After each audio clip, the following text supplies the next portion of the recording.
విరాట్ కోహ్లీకి తలా for a reason moment మామ. జస్ట్ 7 రన్స్ కొట్టకుండానే తన సెంచరీని అయితే మిస్ చేసుకున్నాడు విరాట్ కోహ్లీ. ఈరోజు సెంచరీ చాలా పెయిన్ఫుల్ సెంచరీ. ఎందుకంటే జాన్ 11న తన లైఫ్లోనే మర్చిపోలేని రోజు.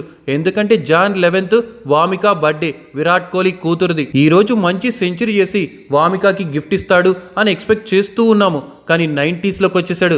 91, 92, 93 రన్స్ కొట్టేసి 93 రన్స్ దగ్గర అవుట్ అవ్వటం కొంచెం పెయిన్ఫుల్ మూమెంట్గా మారిపోయింది మామ. కానీ ఈ రోజు ఇన్నింగ్స్తో విరాట్ కోహ్లీ క్రియేట్ చేసిన రికార్డ్స్ ఏంటంటే ఇంటర్నేషనల్ క్రికెట్ ఫార్మాట్లో అత్యధిక పరుగులు కొట్టిన వాళ్ళలో 2nd ప్లేస్, అండ్ ఎక్కువ మ్యాచెస్ ఆడిన వాళ్ళలో ఇంటర్నేషనల్లో నెంబర్ 5 ప్లేస్, అండ్ అలాగే నెంబర్ 3 పొజిషన్లో 100 half centuries. Virat Kohli match ఆడాడు అంటే చాలా మంది రికార్డ్స్ని కోల్పోతున్నారని అర్థం. ఎందుకంటే విరాట్ కోహ్లీ చేసే పరుగులు వరద అలా ఉంటుంది.